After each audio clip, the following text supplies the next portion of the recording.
Buen día, bienvenidos a su programa de información, análisis y opinión, Visión Multipolar, para estar a la vanguardia internacional. ¿Y quién les habla? Rosalba Lobue Antico. Hoy estaremos conversando sobre la guerra mediática internacional contra Venezuela, fake news y asedio a las misiones diplomáticas venezolanas en el exterior. Pero antes, presentaremos un resumen de los acontecimientos internacionales más relevantes en el escenario mundial. Cuba convoca al encuentro hemisférico antiimperialista. Encuentro entre Medvedev y el primer ministro de Vietnam para el reforzamiento de las relaciones bilaterales. Congreso de Transición Energética y Cambio Climático en el Caribe. Culminación de la Semana de Solidaridad con los pueblos de los territorios no autónomos. 25 de mayo, Día de África. La Unión Internacional de Telecomunicaciones realiza cumbre sobre el Cyberdrill en Europa. 12 años de la no renovación de la concesión de RCTV. 12º aniversario del nacimiento de TVS para construir el canal de la familia venezolana. Al regreso estaremos conversando con nuestra invitada de hoy, Tania Díaz, primera vicepresidenta de la Asamblea Nacional Constituyente. Pero antes, vámonos a Conociendo la Diplomacia de Paz.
Estamos de regreso con Visión Multipolar y en este segmento contamos con una invitada como lo es Tania Díaz, primera vicepresidenta de la Asamblea Nacional Constituyente, pero además de ello, ella, viene de haber sido ministra del Poder Popular para la Comunicación y la Información, adicionalmente diputada de la Asamblea Nacional, segunda vicepresidenta de la Asamblea Nacional Constituyente, actualmente primera vicepresidenta de la Asamblea Nacional Constituyente, una amplia carrera en los medios de comunicación y esta su casa, por supuesto, TVS, VTV, nuestra canal hermano, y al frente del PSV como vicepresidenta de Agitación, Propaganda y Comunicación, para desarrollar el día de hoy sobre la guerra mediática internacional contra Venezuela, las fake news y el asedio a las misiones diplomáticas venezolanas en el exterior. Para ello, les invito a ver el siguiente video.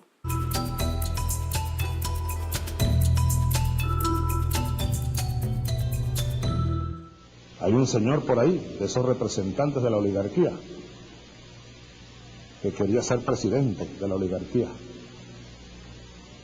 Y que luego esos gobiernos adecocopellanos le dieron concesiones para tener un canal de televisión. Y él ahora anda diciendo que esa concesión es eterna. Se le acaba en marzo la concesión de televisión. Se le acaba en marzo.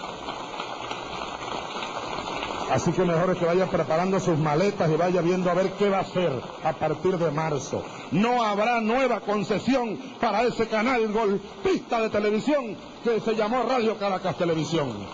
Se acaba la concesión. Ya está redactado la medida, así que vayan preparándose, apagando los equipos, pues.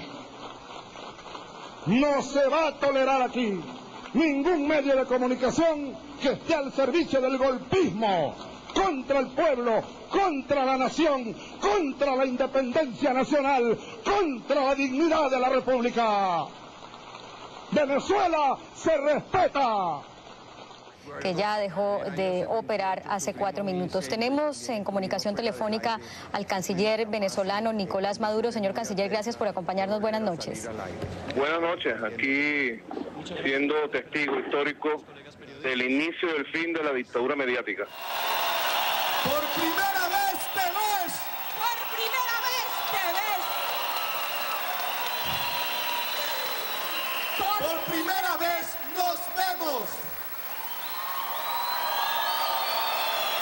Porque hoy nace aquí en Venezuela, para Latinoamérica y el mundo, el primer canal de servicio público, en donde el pueblo es el principal protagonista de su programación.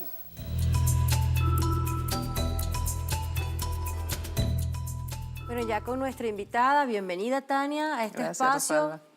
Ya para comenzar el día de hoy, ese 27 de mayo, hoy presidente de la República, Nicolás Maduro, el inicio del fin de la dictadura mediática.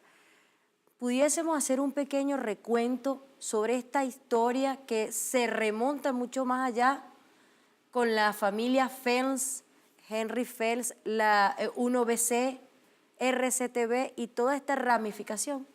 Sí, estoy buscando aquí porque busqué el archivo. En ese momento, Conatel produjo un material que se llamó el Libro Blanco de RCTV. Y tiene unas cifras importantes, ¿no? Porque decía que en aquel momento el 78% de las estaciones de televisión estaban adjudicadas al sector privado. Solamente el 22% tenía el sector público. Pero entre esas dos televisoras, RCTV y Venevisión, ocupaba más del 66% de la emisión de mensajes, ¿no? 82% de las emisoras estaban operadas por el sector privado, 11% solamente a operadores del servicio comunitario y 7% al sector público. Eso para la época 2007. Ahorita ha variado un poco, sin embargo, el sector privado sigue teniendo mayoría accionaria en la administración del espectro radioeléctrico nacional, tiene mayoría de participación, ¿no? Y hay que hacer la historia de lo que significaba esa supremacía, ¿no? Eran dos canales que hegemonizaban toda la audiencia, que controlaban también la torta publicitaria, que tenían, además de la televisión, tenían las radios, buenas partes de las radios también en circuitos que monopolizaban, pues, o que tenían una sola línea de acción.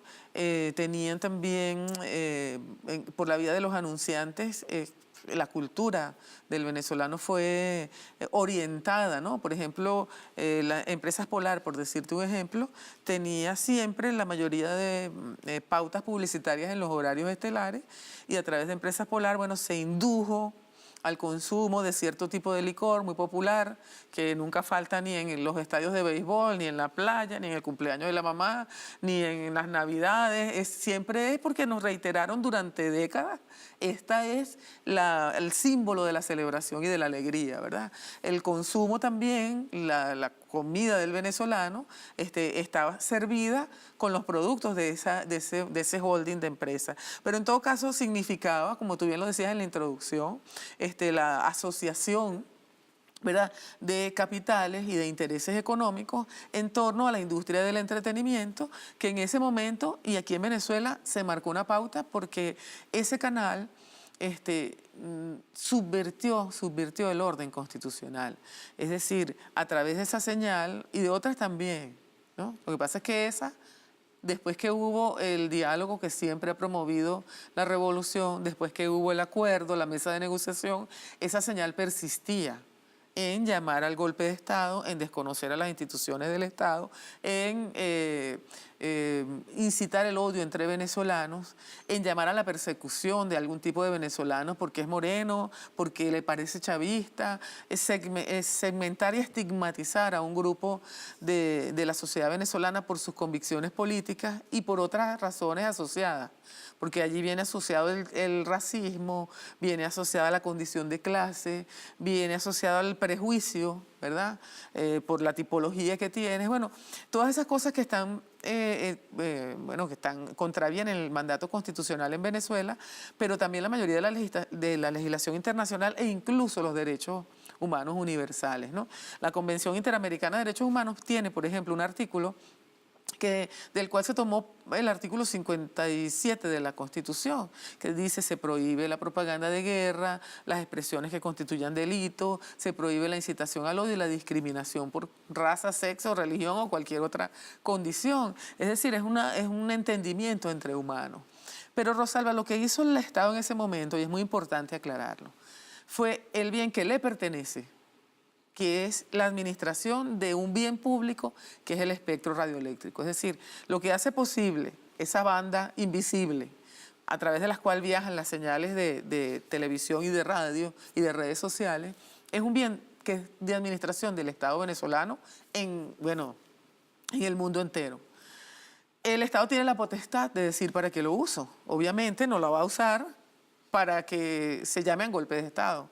No la va a usar para la violencia, la va a usar para la paz, la va a usar para la institucionalidad y no para ir en contra de la institucionalidad. Entonces el Estado lo que hizo fue decirle: mira, tú en esta banda no puedes seguir transmitiendo. ¿Me explico? No tiene señal pública. Sin embargo, RCTV siguió transmitiendo un tiempo en televisión por cable, ¿verdad? Porque ahí no había absolutamente ninguna medida del Estado, más allá de las leyes que había que cumplir. Siguió transmitiendo en televisión por cable. Y yo me acuerdo que las cableras, la televisión por suscripción, que es el nombre formal, ¿verdad? Ellos tomaron la decisión de sacar a RCTV de su parrilla de programación porque RCTV no quería transmitir el himno nacional de la República Bolivariana de Venezuela, porque se hacía ver como un canal internacional y funcionaba aquí en Venezuela. Pero yo lo que quiero decir es que el aspecto comercial, más allá de la audiencia que tenían, porque la habían monopolizado durante años, ¿verdad? Pero el aspecto de su funcionamiento como empresa, ellos siguieron funcionando. De hecho, todavía entiendo yo, ese grupo tiene aquí productoras que aquí en Caracas, aquí en Venezuela, hacen producciones, realizan programas de entretenimiento, seriados, etcétera, etcétera, lo hacen aquí en el país, ¿no? Y bueno, se retiró, no se le permitió salir en ese bien público, que es el espectro radioeléctrico y al cual todos le debemos respeto. Pero además eso se puede considerar una defensa a la soberanía de la patria. Claro. Pero un poquito más allá, un poco antes, como para comprender que RCTV simplemente es la punta de ese iceberg de esta gran industria de las telecomunicaciones, que es parte de la dominación de un proceso hegemónico cultural para poner a los venezolanos bajo un dominio ante las transnacionales. Y es que precisamente RCTV tiene su origen en 1BC, pero además de ello vimos cómo Henry Felms, que es un empresario norteamericano, también funda a su vez almacenes americanos. Y también la concesionaria Force. Pero ello a su vez trae un conjunto de relaciones o interrelaciones realmente con empresarios en Estados Unidos. Y de ahí viene la línea de los Rockefeller, de la gran familia multimillonaria que se ha dedicado precisamente a estar detrás de nuestro petróleo venezolano. Un poco para comprender estos orígenes y más allá de ello, cómo las hijas de Henry Felms se casan a su vez, una con Gustavo Cisneros y otra con Marcel Granier. Un poco para que podamos comprender esa dimensión, qué es lo que hay detrás, ese poder detrás del poder. ¿Sabes lo que hay detrás? Que cuando ellos decían la gran familia tal, la gran familia de RCTV no era la familia de nosotros, era la familia de ellos, ¿no? Porque tú lo dices bien, porque ¿cómo empezó RCTV con Radio Caracas Radio, ¿no? ¿Y por qué ellos tienen la primera emisora de radio consolidada en el país? Porque ellos vendían los aparatos de radio. Esos almacenes Caracas, creo que se llamaban. Almacenes. Esos almacenes vendían vendían los aparatos de radio. Entonces, imagínate tú, yo tengo el... Almacén americano. Bueno. yo tengo el radio a través del cual tú me vas a oír. Era una innovación en Venezuela. Después vino la televisión, pero en ese momento era la radio. Yo tengo el aparato, te lo vendo, yo tengo la señal, es decir, lo que tú vas a escuchar, yo lo dirijo, ¿verdad? Y después, como tú dices, bueno, tienen esa vinculación con la Ford y con todos esos capitales norteamericanos, en el caso, y después se fueron ampliando, porque del otro lado estaba Venevisión, que entonces también se asoció con Televisa. Televisa está asociada con una línea de industria del entretenimiento en Estados Unidos de Norteamérica. Esos a tu vez están asociados a grandes capitales, pero en el fondo son 5 corporaciones. 5 las que dominan todo lo que es la industria de la comunicación y del entretenimiento en el mundo. Es decir, nosotros ese tema de la libertad de expresión, ¿verdad? Aquí en Venezuela, y nosotros tenemos que decirlo con orgullo, en la Constituyente del 99, y ahora en esta la estamos ampliando también, ¿no? Nosotros contrapusimos o equilibramos, mejor dicho, el derecho de la libertad de expresión con el derecho del derecho a la información. Porque está bien, el que emite, o sea, la libertad de expresión es del que emite. Yo ahorita que estoy hablándole a los usuarios y usuarias que nos están mirando, ¿verdad? Y tú que estamos hablando. Nosotros tenemos el derecho a la libertad de expresión, a decir aquí lo que nosotros querramos decir, ¿verdad? Con plena libertad, pero haciéndonos responsables de lo que decimos. Y viene la segunda parte, donde dice que están prohibidas, porque así están en todas las legislaciones del mundo, las expresiones que constituyan delito, lo que fomente el odio y las llamados a la guerra, obviamente, ¿no? Esa es la libertad de expresión. Pero del otro lado está el que nos está mirando y nos está escuchando. Y el derecho de él a tener una información que sea, como dice la Constitución, veraz, oportuna y sin censura. ¿Dónde queda? Si son 5 corporaciones que tienen detrás a la banca internacional, que tienen detrás a la industria de la guerra, que tiene que poner armamentos y venderlos, que tienen detrás a la industria petrolera, a las transnacionales del petróleo, por ejemplo, esas que ahorita quieren el petróleo venezolano, desesperadamente. Oye, ¿de qué libertad estamos hablando? Tenemos una información y un entretenimiento, porque no solamente las noticias, están también las series de televisión, están también en lo que consumen nuestros hijos a través de los videojuegos, que son parte de la misma industria y que tienen una orientación que obedece a los intereses de esas grandes transnacionales. Ahorita hay juegos para los niños muy chiquiticos, en los cuales ellos se conectan online con sus amigos y juegan online. Y en mitad de esa transmisión que se está haciendo persona a persona, porque es una transmisión, donde yo me estoy comunicando contigo a través de la gran autopista de la información, ¿verdad?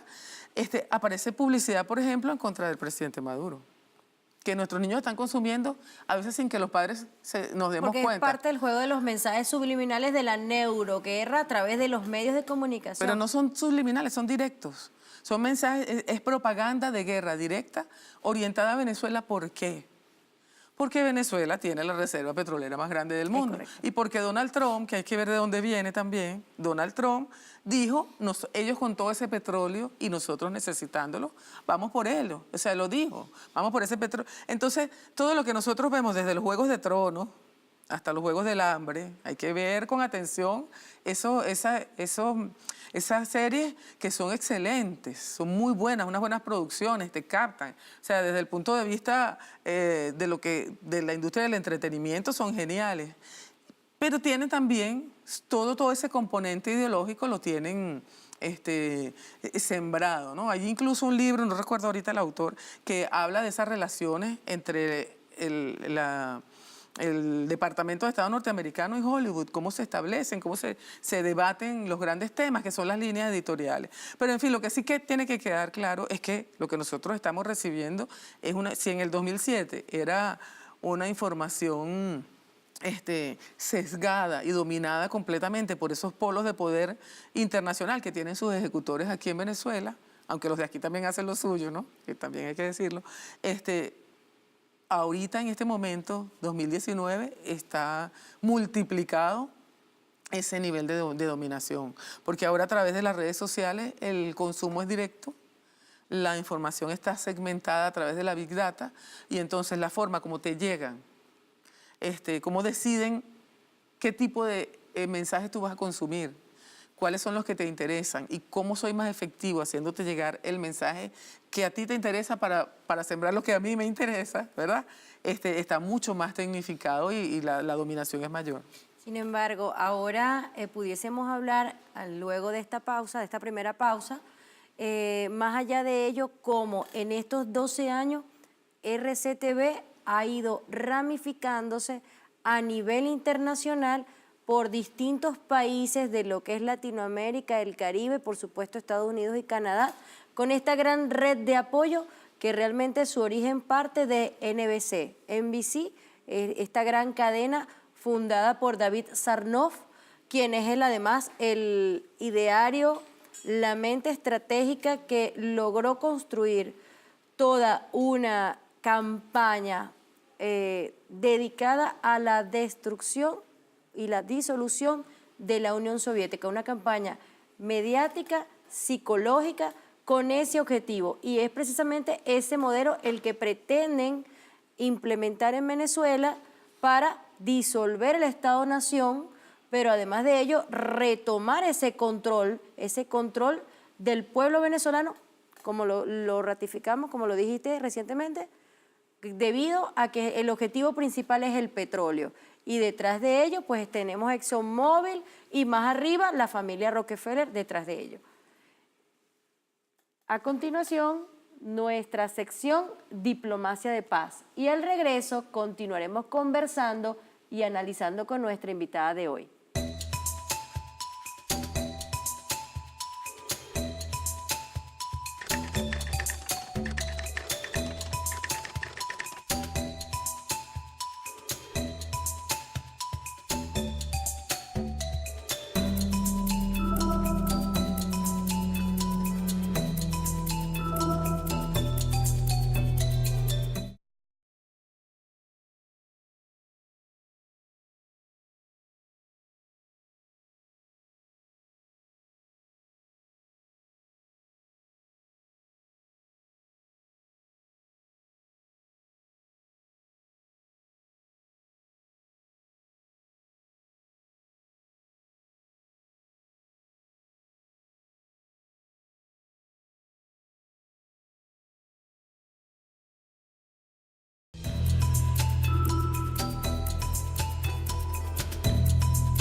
Si viviéramos en un mundo, algún día viviremos en ese mundo, pero no es el mundo que tenemos hoy.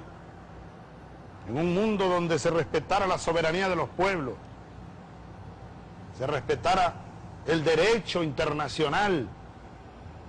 Bueno, entonces pudiéramos todos dedicarnos a cualquier cosa menos a prepararnos para la guerra.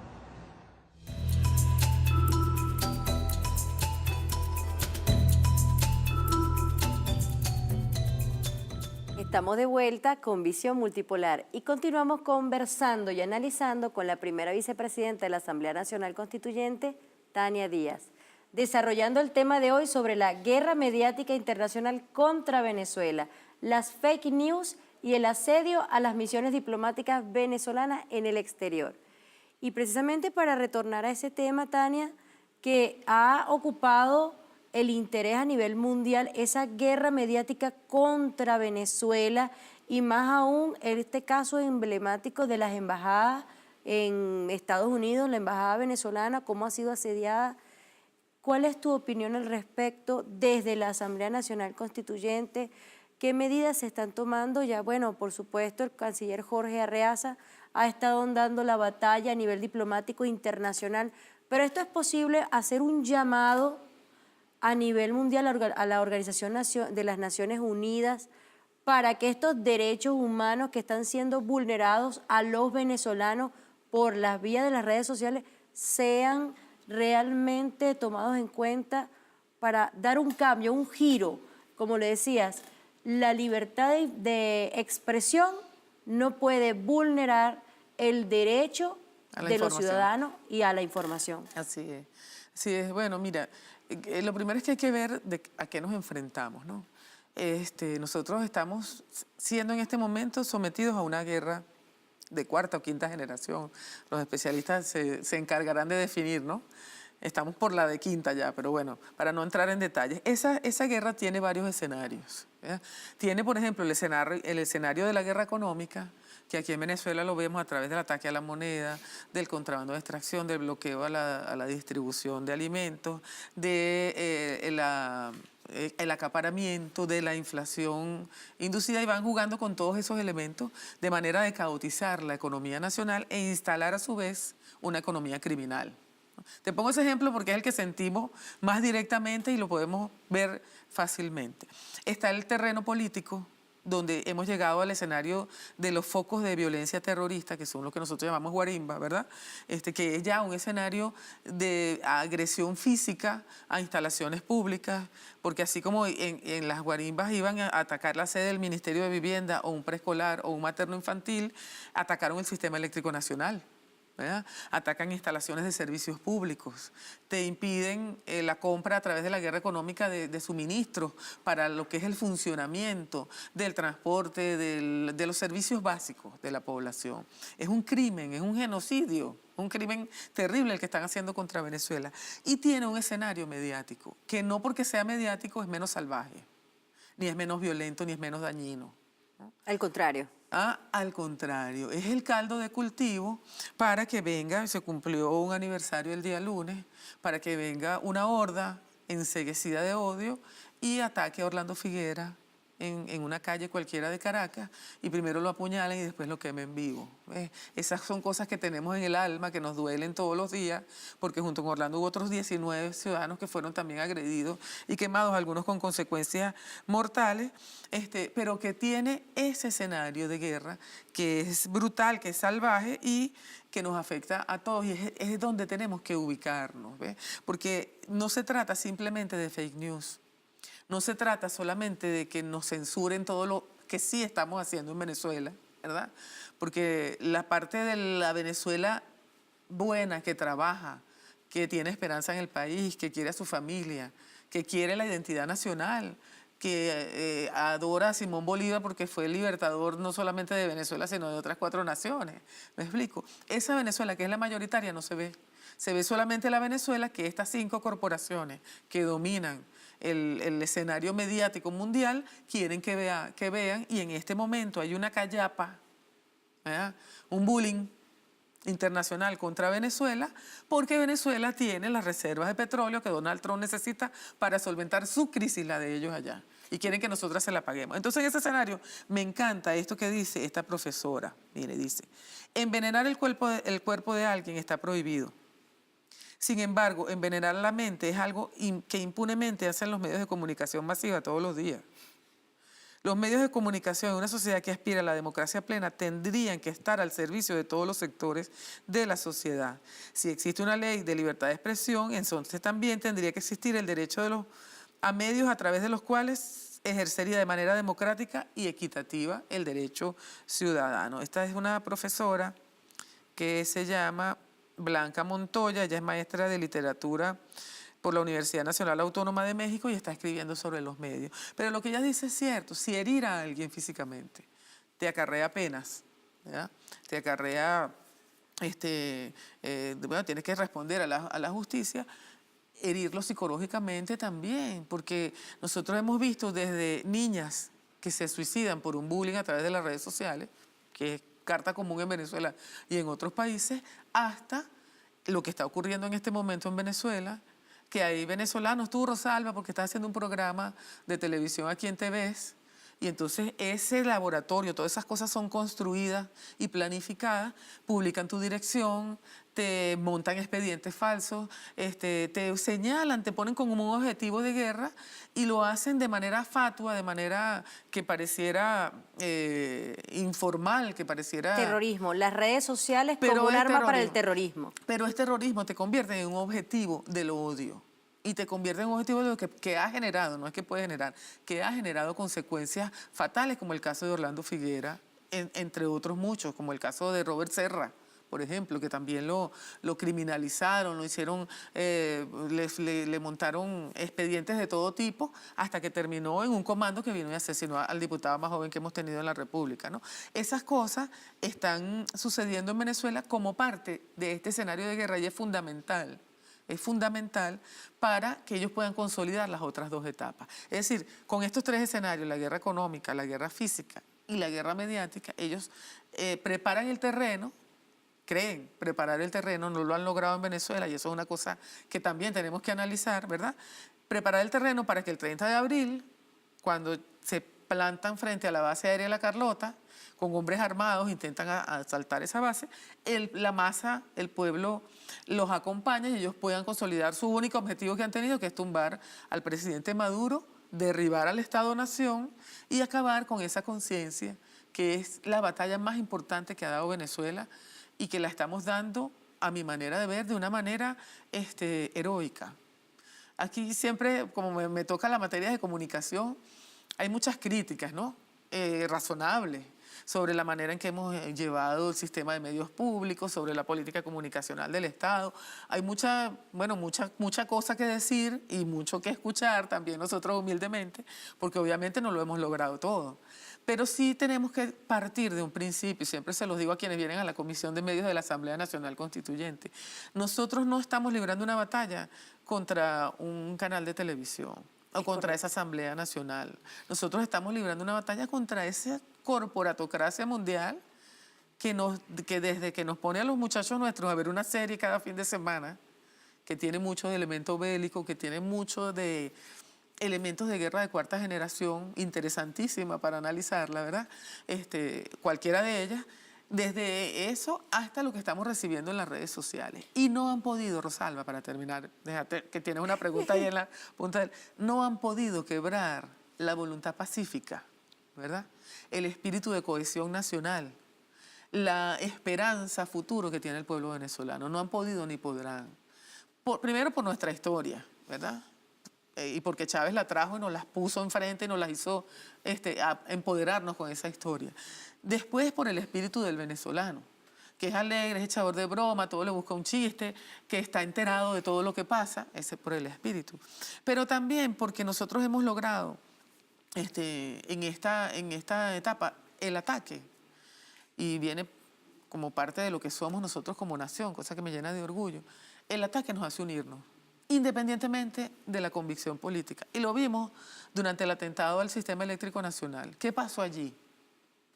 ¿Qué pasó allí? No teníamos redes sociales, ¿verdad? No teníamos teléfono, no teníamos televisión, solo la radio.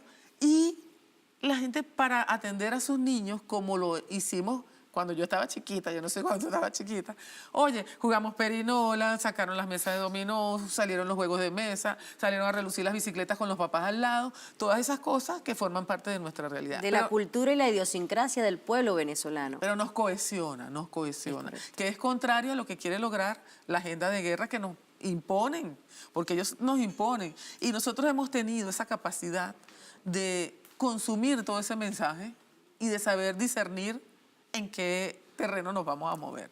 Es correcto, sin embargo, claro, porque también a través de aló presidente, que fue una estrategia mediática, una estrategia para construir ese conocimiento, para rescatar el patriotismo en Venezuela, el presidente Hugo Chávez Frías, como el mayor ejemplo comunicador multimedia que hemos tenido, pues sembró esas bases en este pueblo venezolano.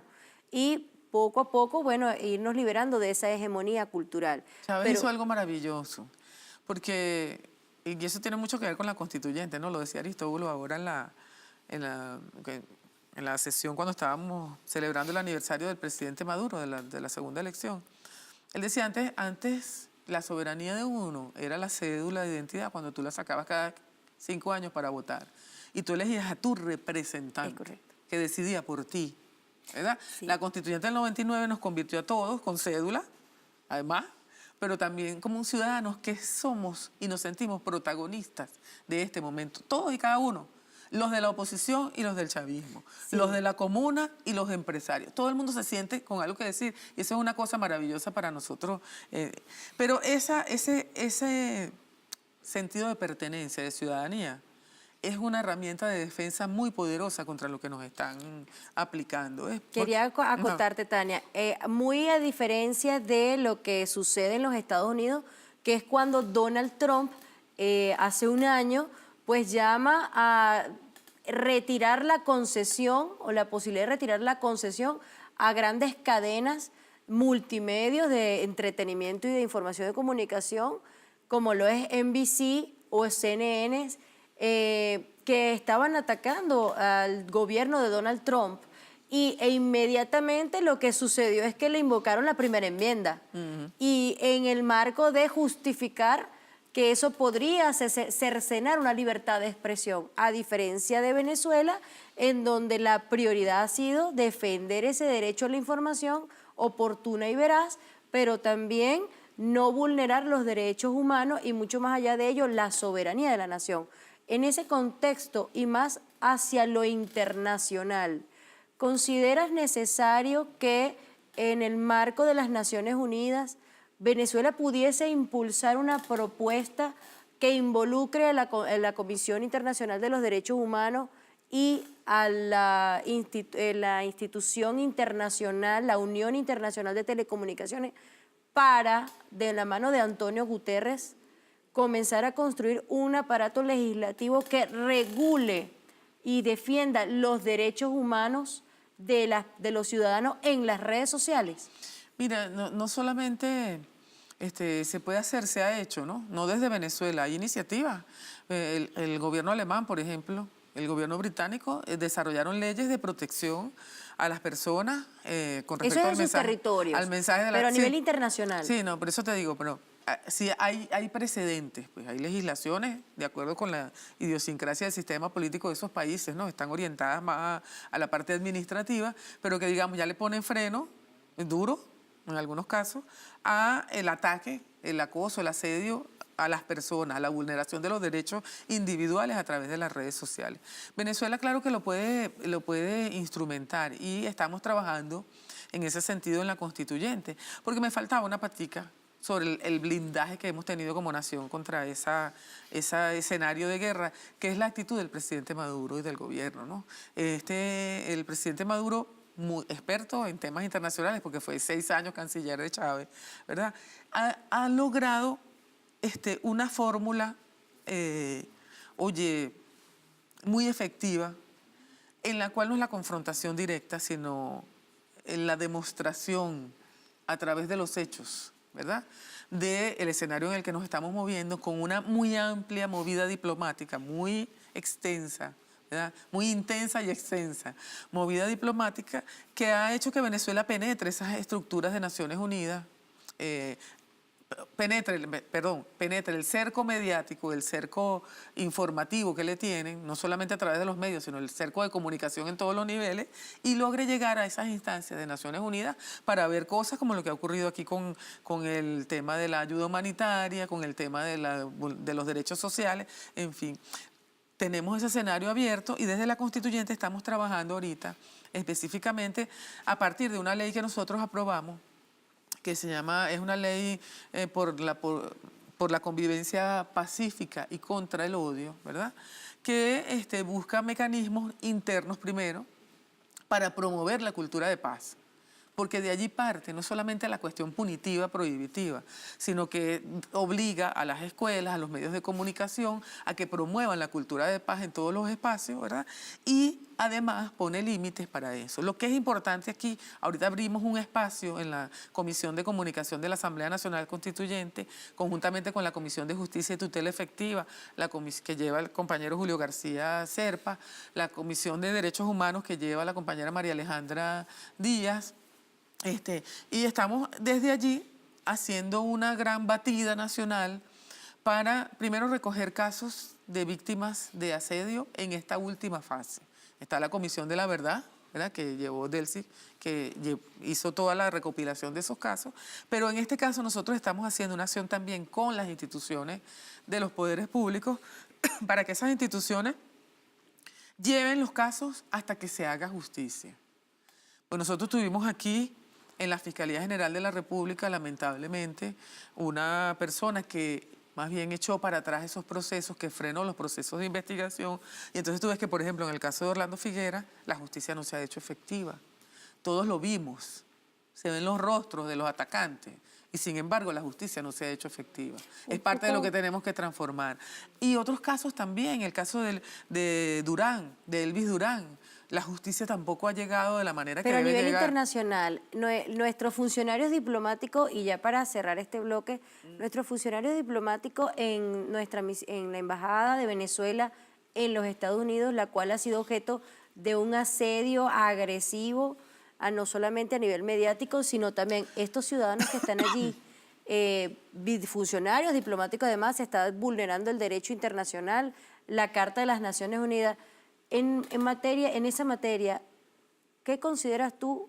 ¿Cómo podemos, y para cerrar esta pregunta, cómo pudiésemos dar la batalla internacional en el ámbito comunicacional? Bueno, mira, nosotros se está haciendo bastante, ¿no? Lo que pasa es que como que tú pusieras a confrontar un portaaviones norteamericano de última generación con un tanque. O sea, ellos tienen el predominio y eso hay que tenerlo claro, porque no es una cosa de simplemente decir y gritar la verdad desde aquí.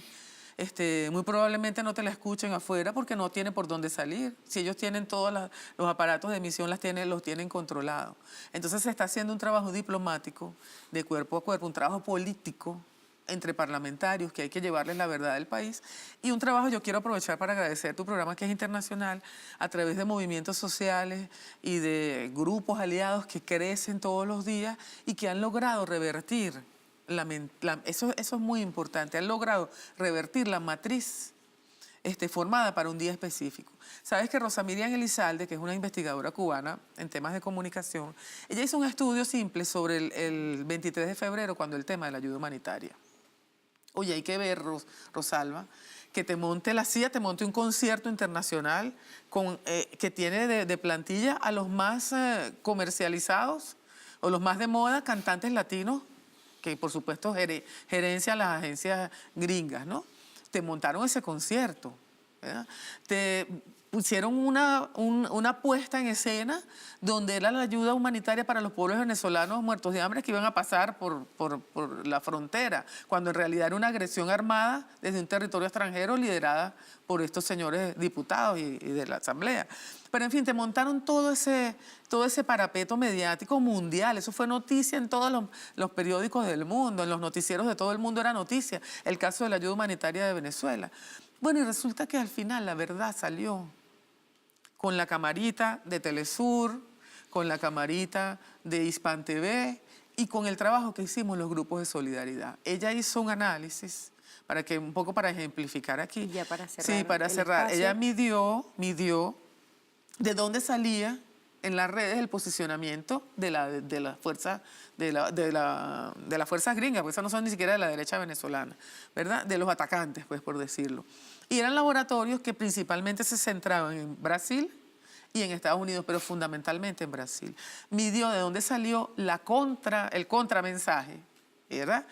Donde se descubrió que no había ayuda humanitaria, donde se descubrió que había elementos armados que querían venir a atacar el territorio venezolano y la fuerza venezolana, y surgió de distintos puntitos, ¿verdad? En todas partes del mundo, porque las izquierdas, dice ella, bueno, los grupos de solidaridad y todos, nos cohesionamos en torno a ese mensaje que en un momento dado, o sea que las audiencias son así, ¿no? Que cuánta gente te ve en un momento dado, ese es el éxito. Como se concentró la audiencia en ese momento dado, en ese puente en Venezuela, bueno, nosotros hicimos el trabajo y logramos revertir esa matriz de opinión que después tuvo que reconocer, por ejemplo, el New York Times y otras agencias de noticias. Entonces, se está haciendo un trabajo en ese punto de vista, pero para llegar al punto que me preguntaste, nosotros estamos haciendo leyes que pueden llevar a corregir algunas cosas en la Constitución, a mejorar algunas cosas en la Constitución del 99, que sigue siendo la del 99. Solamente vamos a adaptarle las cosas que sean necesarias, pero sigue siendo la Constitución de Chávez la que nosotros llevamos aquí al lado también del corazón, ¿verdad? Y eso seguramente va a marcar pauta. Después de lo de RCTV, después del golpe a Chávez en el 2002 y de la Ley de Responsabilidad Social en Radio y Televisión que hizo Venezuela, hizo una ley Bolivia, hizo una ley Argentina, México empezó a discutir el tema, hizo una ley Uruguay, en fin, se despertó en toda la región. Eso que nosotros aquí humildemente desde Venezuela marcamos, porque somos el centro del asedio. Y como somos el centro del asedio, nuestra defensa seguramente va a marcar pauta también internacional. De verdad, muchísimas gracias. Muchísima tela que cortar en este escenario, en este espacio. Porque se nos quedó por fuera Trump, que es un hombre de medios. Es correcto. Y que hay que analizarlo a él, su psicología y su historia para ver cómo se comporta también, sí. Y dar la batalla en el terreno internacional y ahora más con este plan de la patria hecho ley constituyente en donde la comunicación es fundamental para defender la soberanía patria. Muchísimas gracias, Tania, por haber venido a mi espacio. Gracias. Y siempre tuyo. Un abrazo. Gracias. Antes de irnos al corte, vayamos a la sección Conociendo la diplomacia de paz.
Hemos llegado ya a la última parte del programa de hoy y en nuestro análisis podemos señalar que realmente abordar el tema de la guerra mediática internacional debe llevarnos a conocer el contexto histórico en el que se instala en Venezuela y nace un canal hegemónico como lo fue RCTV, que de manera soberana en el año 2007, pues decidimos no continuar con una concesión que vencía en ese año. Pero más allá de ello, como años muchísimo anteriores a este, se instalan en Venezuela distintos representantes o empresarios que mostraron aquí la creación de empresas como Almacenes Americanos o Force. Entonces sale a relucir un nombre, un apellido, la familia Phelps. William Phelps llega a Venezuela, este empresario norteamericano, pero no se instala en Venezuela, sino guiado por más allá de la familia Rockefeller. Estos empresarios norteamericanos, los cuales ven en Venezuela la oportunidad para hacer crecer sus arcas a través de la explotación del petróleo.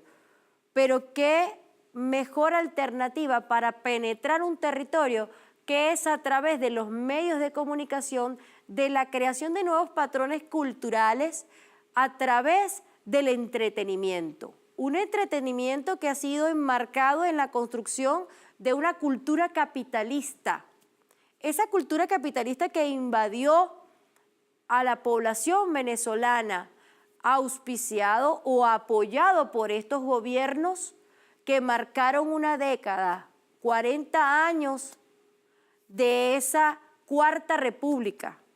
Esos 40 años en donde se consolidaron en el país los grandes industriales, como por ejemplo los Grupo Polar, Grupo Cisneros, los cuales a través de los medios de comunicación pretendían condicionar nuestros patrones de consumo, pero a su vez someter al pueblo venezolano a los designios del pueblo norteamericano o de estos grandes empresarios. En el análisis de hoy comprendemos que desde la República Bolivariana de Venezuela se sigue impulsando una batalla heroica para defender la soberanía patria y la constitución de lo que es el Estado-Nación a nivel nacional, pero a nivel internacional, muchísimo mayor es esta gesta, porque es que RCTV, o lo que hay detrás de RCTV, este gran emporio industrial de las telecomunicaciones y el entretenimiento, se ven ahora usando como mecanismos de guerra a las redes sociales. Estas redes sociales que han utilizado un espacio para la difusión de estos mensajes.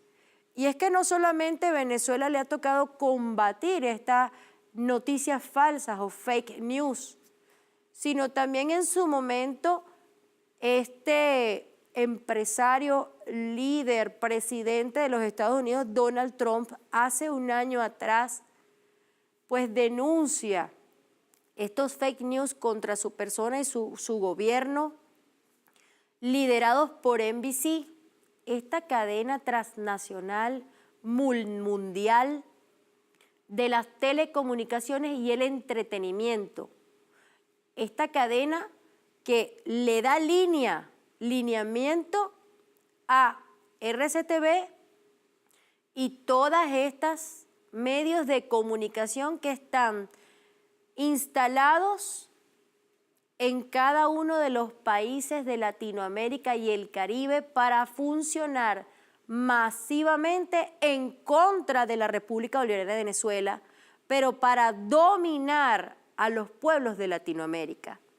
Es ese imperio de las telecomunicaciones y el entretenimiento realmente el enemigo en el que tenemos la tarea histórica de derrotar.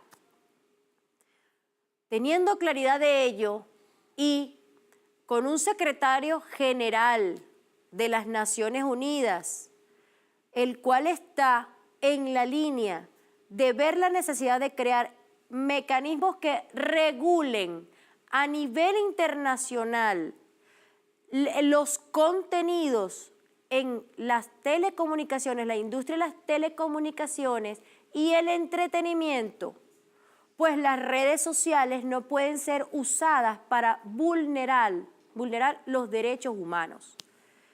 Estos derechos humanos en contraposición a una libertad de expresión, como lo pretende la primera enmienda de los Estados Unidos, la cual le da órdenes al presidente de turno para permitir una libertad plena de estas transnacionales y estos grandes emporios de las telecomunicaciones y el entretenimiento.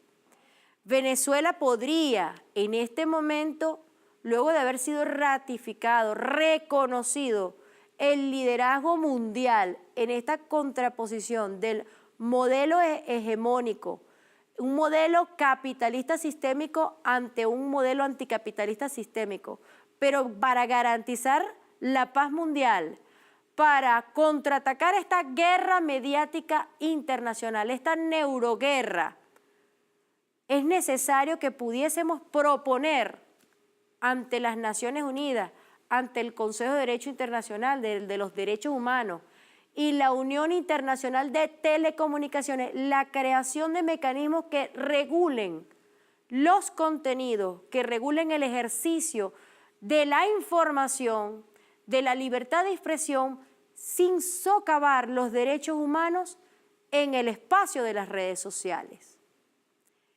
Este tema es muy amplio y en las próximas entregas continuaremos desarrollándolo desde distintos enfoques.